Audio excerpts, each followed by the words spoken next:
আপনি যদি অনেক সমস্যায় পড়ে থাকেন, অনেক বালা মুসিবত আপনার সামনে যদি এসে থাকে, অনেক চিন্তিত হয়ে থাকেন, তাহলে আপনি এমন একটি আমল করুন যে আমলের মাধ্যমে আপনার সমস্ত বালা মুসিবত আল্লাহ সুবহানাহু ওয়া তাআলা দূর করে দেবেন। দর্শকবৃন্দ, ছোট্ট একটি দোয়া, এই দোয়ার এত বরকত, এত ফজিলত, এত পাওয়ার, এই দোয়ার মাধ্যমে, এই আমলের মাধ্যমে আপনার যত বালা মুসিবত থাকুক না কেন, সমস্ত বালা মুসিবত আল্লাহ সুবহানাহু ওয়া তাআলা দূর করে দিবেন। দর্শকবৃন্দ, দোয়াটি হলো লা ইলাহা ইল্লা আনতা সুবহানাকা ইন্নী কুনতু মিনাজ জালিমিন। অর্থ, আপনি ব্যতীত আর কোনো উপাস্য নেই, আমি আপনার পবিত্রতা ঘোষণা করছি, অবশ্যই আমি পাপী। সূরা আল আম্বিয়া আয়াত নাম্বার 87। দর্শকবৃন্দ, এই আমলটি যদি আমরা করতে পারি, অন্তত পক্ষে 3টি ফজিলত পাবো। হাদিস থেকে প্রমাণসহ আপনাদেরকে বলে দেব, ধৈর্য সহকারে আমাদের ভিডিওটি শেষ পর্যন্ত দেখতে থাকুন।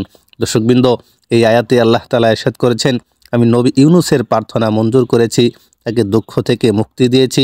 অনুরূপভাবে যে মুমিনরা এই দোয়া পড়বে, আমি তাদেরও বিভিন্ন বালা মুসিবত থেকে মুক্তি দিব। সুবহানাল্লাহ, আল্লাহ তাআলা কিন্তু এটা ঘোষণা দিয়েছেন। দর্শকবৃন্দ, নবী করিম সাল্লাল্লাহু আলাইহি সাল্লাম ইরশাদ করেছেন, যে ব্যক্তি হযরত ইউনুস আলাইহিস সালামের ভাষায় দোয়া করবে, সে যে সমস্যায় থাকুক, আল্লাহ তাআলা তার ডাকে সাড়া দিবেন, তাকে সেই বালা মুসিবত থেকে মুক্তি দিবেন। দর্শকবৃন্দ, নবী করিম সাল্লাল্লাহু আলাইহি সাল্লাম আরও ইরশাদ করেছেন, আমার ভাই ইউনুসের দোয়াটি খুব সুন্দর। এই প্রথম অংশে রয়েছে কালিমায়ে তাইয়্যিবা, মাঝের অংশে রয়েছে তাসবিহ, আর শেষের অংশে রয়েছে অপরাধের স্বীকারোক্তি। দর্শকবৃন্দ, এইভাবে আমল করলে যে কোনো চিন্তিত, দুঃখিত, বিপদগ্রস্ত ব্যক্তি যদি প্রতিদিন এই দোয়া 3 বার পাঠ করে, আল্লাহ তাআলা তার ডাকে সাড়া দিবেন এবং তার বালা মুসিবত দূর করে দেবেন। দর্শকবৃন্দ, যত কঠিন বালা মুসিবত দূর করার জন্য বর্ণিত দোয়া বা আয়াতটি 1,24,000 বার পাঠ করে আল্লাহর কাছে দোয়া করে, আল্লাহ তাআলা তার দোয়া অবশ্যই কবুল করে নেবেন।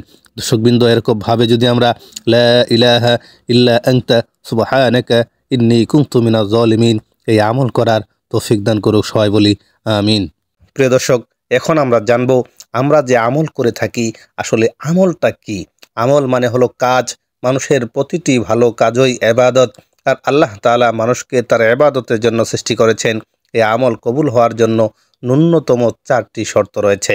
প্রিয় দর্শক, এই 4টি শর্ত আপনাকে অবশ্যই জানতে হবে, কেননা এই 4টি শর্তের প্রথম শর্ত হলো ইলম বা জ্ঞান।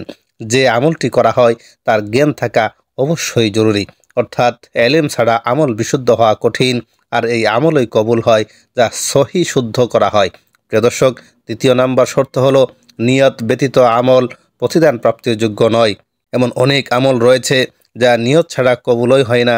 এ প্রসঙ্গে হাদিসে এসেছে, ইন্নামাল আমালু বিন্নিয়াত, অর্থাৎ নিশ্চয়ই সব আমল নির্ভর করে নিয়তের ওপর।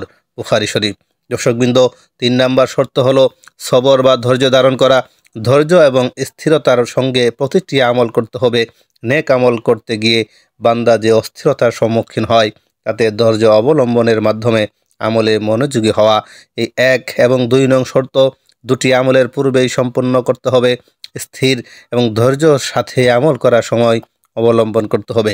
দর্শকবৃন্দ, 4 নাম্বার শর্ত হলো ইখলাস তথা একনিষ্ঠতা। ইখলাস ব্যতীত কোনো আমল কবুল হয় না। আমল করার সময় মানুষের একনিষ্ঠতার একান্ত প্রয়োজন। দুনিয়ার সব পেরেশানি থেকে মুক্ত হয়ে শুধুমাত্র আল্লাহ তাআলার সন্তুষ্টির জন্য আমল করতে হবে। দর্শকবৃন্দ, এই 4টি শর্ত মেনে যদি আমরা আমল করতে পারি, ইনশাআল্লাহ আমরা আল্লাহ তাআলার কাছে যে দোয়াই করব, আল্লাহ সুবহানাহু ওয়া তাআলা আমার সেই দোয়া কবুল করে নেবেন। দর্শকবৃন্দ, আমরা আল্লাহ তাআলার কাছে যদি ভালোভাবে মিনতির সাথে আরজ করতে পারি, অবশ্যই আল্লাহ সুবহানাহু ওয়া তাআলা আমাদের দোয়া কবুল করবেন। দর্শকবৃন্দ, এই 4টি শর্ত মেনে আল্লাহ তাআলার কাছে আমল করার তৌফিক দান করুক, সবাই বলি আমিন। দর্শকবৃন্দ, এই ছিল আজকের ভিডিও। আমাদের ভিডিওটি যদি আপনাদের কাছে ভালো লেগে থাকে, তাহলে আমাদের ভিডিওতে একটি লাইক করুন এবং বন্ধুদের মাঝে শেয়ার করুন। আর আপনি যদি আমাদের রাইট আমল চ্যানেলের নতুন দর্শক হয়ে থাকেন, তাহলে এরকম নিত্য নতুন আমলের ভিডিও পেতে আমাদের চ্যানেলটি সাবস্ক্রাইব করে আমাদের সাথেই থাকুন। সবাই ভালো থাকুন, সুস্থ থাকুন। আসসালামু আলাইকুম।